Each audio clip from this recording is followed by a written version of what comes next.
Bonjour. Aujourd'hui, on plonge au cœur des dernières années de la République romaine, une période de chaos et de bouleversement, à travers le regard de son chroniqueur le plus percutant. Alors, imaginez un peu la scène, un roi ennemi, tout juste vaincu par Rome, quitte la plus grande ville du monde et lâche cette phrase. Ce n'est pas juste une provocation, c'est bien plus que ça. C'est un constat glacial. La superpuissance de l'époque est tellement pourrie de l'intérieur qu'elle est littéralement à vendre. La question, évidemment, c'est comment? Comment est-ce qu'on en est arrivé à ce point? Eh bien, pour le comprendre, on va suivre la piste d'un scandale retentissant, une affaire qui a fait trembler Rome sur ses fondations. Et tout commence avec un conflit, la guerre de Jugurtha. Mais attention, ce n'était pas qu'une simple guerre militaire. Non, c'était surtout un immense révélateur, le révélateur de la corruption généralisée des élites romaines. Et cette histoire incroyable de généraux et de sénateurs qui se vendent au plus offrant, eh bien on ne la connaît que grâce à un seul homme, un seul témoignage. Alors qui est cet homme qui a osé tout raconter? On y vient. Notre personnage principal, celui qui a décidé de mettre tout ça noir sur blanc, c'est l'historien Salluste. Alors, qui est-il ce fameux Salluste? Son nom complet, c'est Caius Sallustus Crispus. Il est né en 86 avant notre ère et, attention, ce n'est pas juste un intellectuel dans sa tour d'ivoire, pas du tout. C'est un homme d'action, un politique, un proche de César. Il a même été gouverneur.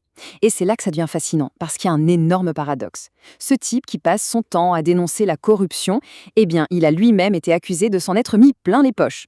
C'est seulement après la mort de César qu'il se met en retrait pour se consacrer à l'écriture. Et il écrira jusqu'à sa mort, vers 35 avant notre ère, nous laissons une œuvre complexe et vraiment sans concession. Il faut vraiment s'imaginer l'ambiance de l'époque. C'est le chaos total. La République est en train de s'autodétruire avec des guerres civiles à répétition. Les complots politiques, c'est le quotidien. Et les bonnes vieilles valeurs romaines, elles sont en train de voler en éclats. C'est dans cette atmosphère de fin du monde qu'il décide d'écrire. Et pour lui, écrire l'histoire dans une situation pareille, ce n'est vraiment pas un hobby. Ce n'est pas pour passer le temps. Non, c'est une mission. Une véritable nécessité. Et cette idée, elle est au cœur de sa démarche. Il est convaincu d'une chose. Quand la politique échoue, l'histoire doit prendre le relais. Pour lui, c'est une autre façon de s'engager. C'est son scalpel pour disséquer les problèmes de la société et, qui sait, peut-être trouver un remède.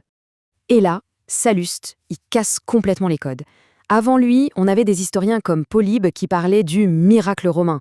Rome, c'était le système parfait, la puissance, la stabilité, la grande classe, quoi. Et puis Salluste arrive. Il regarde la même Rome, et qu'est-ce qu'il voit? Une société malade, pourrie jusqu'à la moelle par le fric et l'ambition. Et pour prouver ce qu'il avance, il nous a laissé deux œuvres majeures, qui sont un peu comme ces deux dossiers d'accusation. D'un côté, la guerre de Jugurtha, qui montre comment la corruption a complètement saboté la politique étrangère de Rome. De l'autre, la conjuration de Catilina, qui plonge au cœur de la pourriture morale, qui a presque mené à un coup d'État.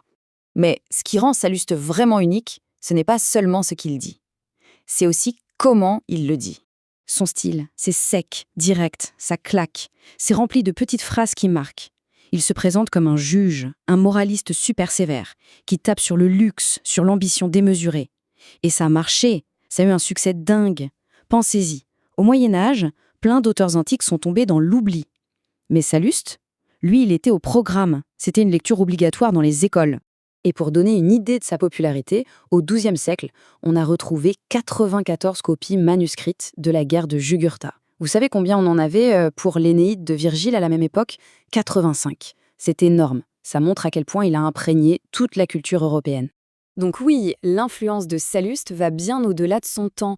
On peut dire qu'il a carrément modelé la façon dont l'Occident a réfléchi à l'histoire, à la politique et à la morale.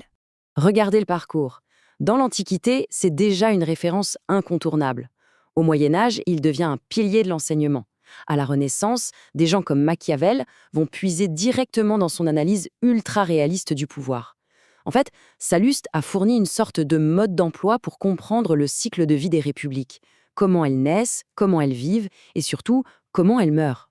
Finalement, en choisissant de regarder la décadence de son époque droit dans les yeux, Salluste a transformé l'histoire en une arme pour obliger les gens à voir la réalité telle qu'elle est. Et ça nous amène à une question fondamentale, encore aujourd'hui. En temps de crise, à quoi sert vraiment l'histoire? Est-ce que c'est juste un album de souvenirs du passé? Ou est-ce que c'est d'abord et avant tout un miroir qu'on nous tend pour regarder notre propre époque?